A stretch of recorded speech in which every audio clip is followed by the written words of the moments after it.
থেকে স্কুল পাঠাবো, কিন্তু কালকে থেকে আবার শরীরটা খারাপ হয়ে গেলো। জানি যখন গিয়েছিল তখন আমার জন্য এই চূড়াটা নিয়ে এসেছে। আমাদের ব্রেকফাস্টের জন্য মাসি বানাচ্ছে হচ্ছে সুজির উপমা। ঘরটা এত সুন্দর আমার তো ভীষণই পছন্দ হয়েছে। Everyone, welcome to my new blog. বাজে এখন 8টা, উঠে পড়েছি। কালকে আমরা সকালবেলা 9টার সময় উঠে পড়ে যে বেরিয়েছিলাম চাটা খেয়ে বাজার করে এসে আবার রান্নাবান্না করে আবার ধরো আমরা বেরিয়ে গেছিলাম হচ্ছে ঘরটা দেখতে। এসে পরে আবার স্নান খাওয়া দাওয়া করে 3:30 4টার সময় আবার গাড়ি নিয়ে বেরিয়ে গেছিলাম। এই যে সারাদিন এসেছি রাত্রেবেলা হচ্ছে 9টার সময়, মানে আমরা ঘুরে টুরে পূজার বাড়ি হয়ে রাত্রেবেলা 9টার বাড়ি ঢুকেছি। তো একটা সারাদিনের ধকল গেছে, রেস্ট পাইনি। দিয়ে ওই যে 11:30টার সময় আর খেতেও কালকে রাতে অনেক দেরি হয়ে গেছিলো, যেহেতু মাঝখানে মিশুর একটু শরীরটা খারাপ হয়ে গেছিলো। পূজার বাড়ি থেকেই ওর শরীরটা খারাপ হয়ে গেছিলো। দিয়ে ওই জন্য আমাদের ওকেই সামলে ওকে খাইয়ে মানে বসিয়ে আমাদের খেতে 11টা বেজে গেছিলো। ওই জন্য ধরো আমাদের শুতে 11:30 12টা বেজে গেছিলো। আর আগের সপ্তাহ গোটাটাতে মিশুকে স্কুল পাঠাইনি। ভেবেছিলাম যে এই সোমবার থেকে মানে আজকে থেকে স্কুল পাঠাবো, কিন্তু কালকে থেকে আবার শরীরটা খারাপ হয়ে গেলো। জানি না, ওর বাবা আসুক জিম থেকে, ওর বাবাকে জিজ্ঞেস করবো। একটা ডিসিশন নেবো না, কারণ আমি চাইলে তো পাঠিয়ে দিতে পারি, কারণ স্কুল এতটা কাছে গিয়ে নিয়ে চলে আসতে পারি। কিন্তু বাবা আসুক, আসলেই জিজ্ঞেস করে ওকে স্কুলের জন্য রেডি করবো। ফোন করেছিলাম বারবার করে, ফোন করে লাস্ট আধা ঘন্টা ধরে 7:30 থেকে 8:15 পর্যন্ত ওকে ফোনই করে গেলাম। যেহেতু জিম করার সময় ব্যাগে ফোনটা থাকে, ওই জন্য ধরো ও শুনতে পায় না, ফোনটা সাইলেন্টও করা থাকে। ও তো বলছে যে পাঠিয়ে দিতে, কিন্তু কি বলো তো, মানে কি দেবো খাওয়া? সকালবেলা ও যেটা খেয়ে যায় দুধ, সেটা দেওয়া যাবে না, যেহেতু ওর পেটটা ব্যথা বলছে। আর হচ্ছে স্কুলে টিফিন কি দেবো? মিষ্টি জিনিস তো এখন একদমই টোটালি বন্ধ করে দিয়েছি, নাহলে কেক বিস্কুটটা দিতেই পারতাম। চা বসাবো এখন আমার আর মাসির জন্য। বাড়িতে কলা ছিল না, তো মাসি বলছি আগে বললাম যে কলা আনবো। ও মিষ্টি খাবে, চা তো খাবে না।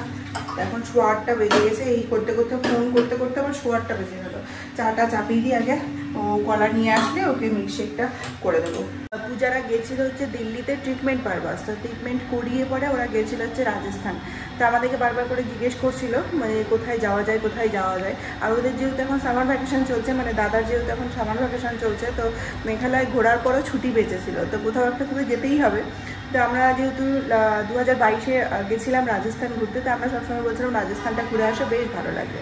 তো দিল্লিতেও গেছিলো হচ্ছে, যখন গেছিলো তখন আমার জন্য এই চূড়াটা নিয়ে এসেছে। এত ভালো লেগেছে আমার এই চূড়াটা, যদিও বা চূড়া পরার এখন নেই, কেন বলে চূড়া তো নতুন বিয়ের পরই পরে নর্মালি। তো তাও ভালোবেসে নিয়ে এসে আমার খুবই পছন্দ হয়েছে। এক সাইজ হয়তো বড় হয়েছে, আমার ও সাইজটা বুঝতে পারিনি, কিন্তু চূড়াটা এত সুন্দর। আর যেহেতু এইসব জিনিস মানে চূড়া যেহেতু দিল্লি সাইড বা মুম্বাই সাইডে একটু বেশি ভালো পাওয়া যায়, এখানে তুমি হাজার ভালো খুঁজে নাও পাবে না। তো আমার ভীষণই পছন্দ হয়েছে। আমি তো পরবো অবশ্যই, কোনো শাড়ির সাথে ম্যাচিং করে, তো খুব সুন্দরই লাগবে পরতে। এখন বসে আছি, না কখন আসবে কলা নিয়ে মিল্কশেক বানাবো। একা না সকালবেলা চাটা খেতে ভালো লাগবে, যেহেতু রোজ দিন ওর সাথে বসে খাই। যদিও বা ও চা খায় না, ও মিল্কশেক খায় আর আমি চা খাই, তাও একটু দুজন মিলে বসে এই সময়টুকুই বসে গল্প করি। আর আমি তার আগে চাটা খেয়ে নিই, তাহলে আর ওর সাথে বসে গল্পটা করা হবে না। মানে সারা সংসারের যত যত আলোচনা আমাদের এই সময়টা বসেই হয়। আমরা মানে সন্ধ্যাবেলা থেকে অনেক টাইম থেকে, মানে ও অফিস থেকে আসার পরে বা রবিবার দিন সন্ধ্যাবেলা অনেক টাইম থাকে, কিন্তু তখন আর আমরা নিজে ফোনে ব্যস্ত থাকি। আর এই যে তারাগুলার সময় আধা ঘন্টা পরে 1 ঘন্টা মনে হয়, তখন মানে যত সংসারের আলোচনা সেগুলো করতে শুরু করে দিই। এমনকি ও যখন বাইরে বেরোয়, অফিসের জন্য বেরিয়ে যায়, ওই সিঁড়ি পর্যন্ত আমি আলোচনা করতে যাই, দুজনেই করি। একজন চলে এসেছে, কলা ছিল না, কলা নিয়ে আসলো, তার সাথে দই নিয়ে আসলো। মিশুকে দইটা খাওয়াতে হবে, মানে কলা ওকে মিল্কশেকটা বানিয়ে দিই।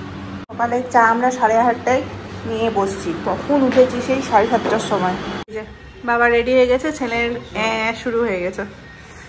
9:45 বাজতে চললো, খাওয়া দাওয়া হয়ে গেছে, রেডি হয়ে গেছে, যাবে অফিস। অমনি ছেলে কোলে উঠে গেছে। তুমি যাবে নাকি বাবার সাথে অফিসে? বাবা কোলে উঠে বসে থাকছো, আসো বাবাই করে দাও। বাবাই, সি ইউ সুন। আচ্ছা আসো। আচ্ছা চলো বাবাকে বাইকের চাবিটা দিয়ে দিই।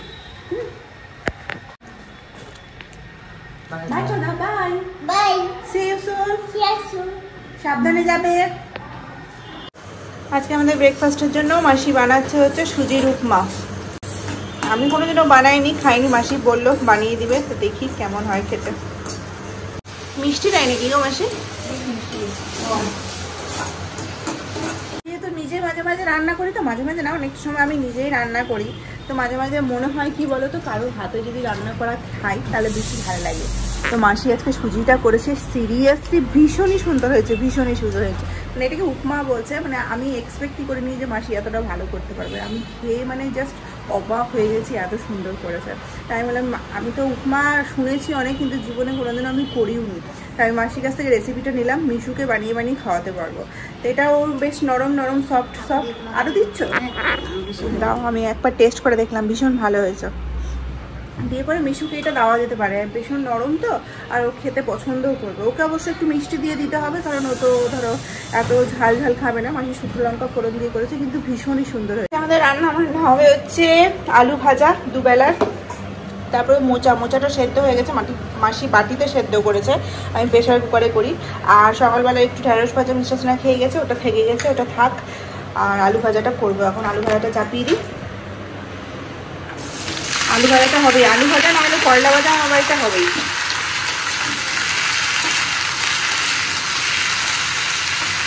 মোচা আলুটা ভেজে নেব, তারপর মশলা দিয়ে কষাবো। আজকে তাড়াতাড়ি রান্না করছি, কারণ আমার ভিডিও এডিট করা হয়নি আজকে। এখন তো ভয়েস ওভারে ভিডিও দিচ্ছি, ওই জন্য ভয়েস ওভার এডিট কি, কালকে এত ব্যস্ত ছিলাম যে ভিডিও কিচ্ছু আবার মানে এডিটও করা হয়নি। ভয়েস ওভার তো দূরের কথা, আগে এডিট করবো তারপর ভয়েস ওভার দেবো। তো এই জন্য ভয়েস ওভার দিয়ে ভিডিও দিতে চাই না, কারণ অনেক লেট হয়ে যায়, মানে আড়িশি হয়ে যায় ভয়েস ওভার দিতে গিয়ে। আজকে হয়নি, ওই জন্য তাড়াতাড়ি করে রান্না করছি, কিছুটা এগিয়ে দিয়ে ছেড়ে দেবো, মাসি করবো। মাসি এরকম বাটিতে সেদ্ধ করেছে তো, ওই জন্য অতটা সফট হয়নি। এটাকে চটকে মেখে ইয়ে করতে হবে, ম্যাশ করতে হবে।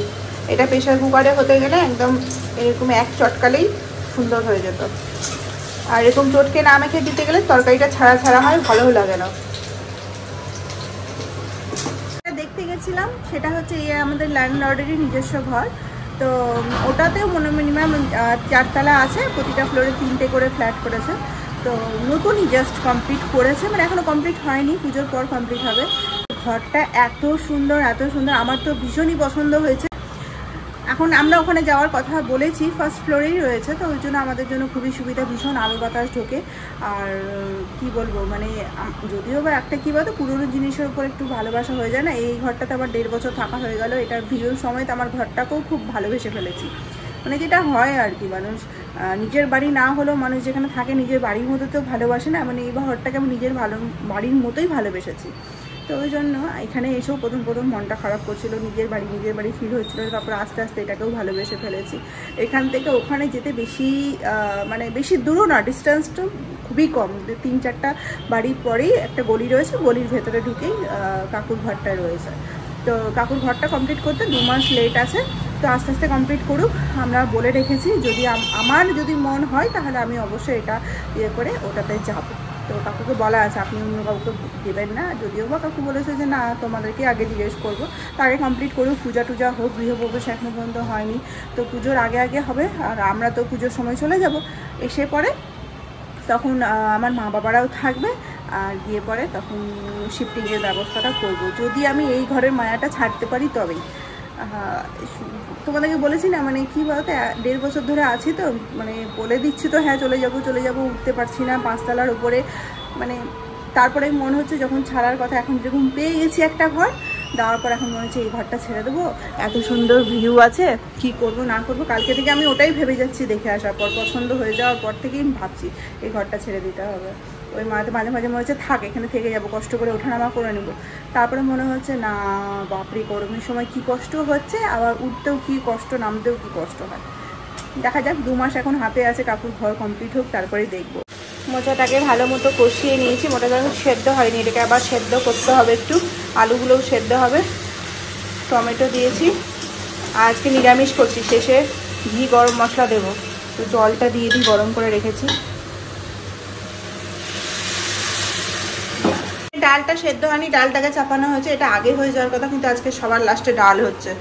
আর আলু ভাজাটাও হয়ে গেছে, আর তরকারিটা দেখো আজকে নিরামিষ করছি। অনেকেই আমাকে বলেছে যে নিরামিষ মোচার তরকারি ভালো লাগে বেশ, তা আমি তার কথা শুনি নিরামিষ করছি। ভালো লাগবে আমার, তো একবার টেস্ট করে দেখলাম, ভীষণ ভালো লাগলো। লাস্টে শুধু ঘি আর গরম মশলাটা দেবো, গরম মশলা দিলেই হয়ে যাবে। আজকের মতো রান্নাঘরে সমস্ত রান্নাবান্না শেষ। দুবেলার জন্য রাতেবেলা শুধু ভাত করলেই হয়ে যাবে, ডালটা ফুটিয়ে দিব, হয়ে যাবে। এখানে মোচার তরকারিটা সিরিয়াসলি খুবই সুন্দর হয়েছে, খুবই সুন্দর হয়েছে। আজকে দুপুরবেলা খাওয়া দাওয়া করার পর শুয়ে পড়েছিলাম, ভিডিও এডিটিংয়ের কাজগুলো করে পরে তারপরে ঘুমিয়েছি হচ্ছে 3:30 4টার সময়। তো ভিডিও এডিটিং আমি দুপুরবেলা টাইমেই করি, তারপরে উঠে মিশুকে পড়ালাম। আজকে না সন্ধ্যাটা অনেক তাড়াতাড়ি হয়ে গেছে, কেন জানি না, মেঘলা মেঘলা সারাদিন ছিল বলে মানে উঠে পরে দেখছি যে সন্ধ্যা হয়ে গেছে 5টা পৌনে 5টা নাগাদই। নর্মালি 5:30টার দিকেই সন্ধ্যা লাগে। তো যাই হোক, এখন মিশুকে পড়াশোনা করালাম, করিয়ে পরে এখন চাটা বানাবো, খাবো। মিসেস না আস্তে আস্তে আজকে লেট হবে বলেছে, আজকে যেহেতু সপ্তাহে শুরু সোমবার, ওর একটু লেট হয়। 9টা বেজে গেছে, চলে এসেছি ভাত চাপাতে। মিসেস না এসেছে হচ্ছে 9টার সময়, অনেক লেট করে। তোমাদেরকে বললাম না যে ও আসতে একটু লেট হবে, তো সত্যি দিয়ে এখন 9টা বাজিয়ে দিয়েছে। আর ও না আসলে আমি ভাতটা চাপাই না, কেন জানি না, কেন মনে হয় যে যদি খেয়ে চলে আসে বা কিছু নিয়ে চলে আসে তাহলে যদি খেতে না পারি রাতের খাবারটা, ওই জন্য ও আসার পর ভাতও চাপিয়ে দিয়েছি। আর দিনের বেলা যা খাবার ছিল সমস্তটাই থেকে গেছে, মানে সেরকম খাওয়া হয়নি। আর মোচার তরকারিটা নিরামিষ করেছি, সত্যিতেই মানে আমাকে একজন বলেছিল নিরামিষ করার জন্য, মানে ভীষণই সুন্দর হয়েছে মোচার তরকারিটা, আমার খুব ভালো লেগেছে। ঘি গরম মশলা দিয়ে করেছিলাম, মানে অসাধারণ লেগেছে। আর কাঁচা লঙ্কা চিড়ে দিয়ে দিয়েছিলাম বলে। তো ভাতটা হোক, খিদে পেয়ে গেছে, খাবো একসাথে। মানে এত দেরি তো আমাদের হয় না, যেহেতু সন্ধ্যাবেলা কিছুই খাইনি। তো আসো। ও আমি আবার আসার পর ওদেরকে পাঠালাম চাল কিনতে, চাল নেই বাড়িতে, চাল কিনতে হবে। তো চালটা নিয়ে আসুক, তারপরে ভাতটা হয়ে গেলে খেতে বসে। সেলাই করতে দিয়েছিলাম এই যে এই নাইটিটা, এত সুন্দর কালার। আর নাইটিটা না সত্যি তো ভীষণই ভালো, একটু দাম বেশি নিয়েছিল, 400 কি 450 টাকা। মানে এটা ডবল এক্সেল আছে, আমার লেন্থেও বড় হচ্ছিল আর সাইডেও অনেকটাই বড়। নর্মালি আমি এক্সেল সাইজটাই নিই, যেটা আমার যে মিডিয়াম সেটা আমার ঠিকঠাক হয়। আমি নাইটি সাইড কখনো সেলাই করি না, শুধু লেন্থ বড় হলে কেটে দিই। তো এটা যেহেতু ডাবল এক্সেল, তো আমার লেন্থটা মোটামুটি বড়ই হচ্ছিল অনেকটা। তো কাটাতে দিয়েছিলাম, কালকে সকালে দিয়েছিলাম, আর আজকে কালকে বিকেলবেলা সন্ধ্যাবেলা নাগাদই দিয়ে গেছিলো। তো কালকেই এই নাইটিটা কেচে আমি মেলে দিয়েছিলাম যে আজকে পরবো বলে। সত্যিতে নাইটিটার কালার এত পছন্দ হয়েছে আমার, ভীষণই, এই কালারটা না ভীষণ ইউনিক কালার। আর মাঝখানে খুব ট্রেন্ডে উঠেছিল এই ডার্ক কালারের শাড়ি, সবাই পরতো। খাওয়ানো হয়ে গেছে, এই যে নিতে গেছিল হচ্ছে চাল। এই যে এখন অল্প অল্প করে চাল এনে এনেই খাওয়া হচ্ছে।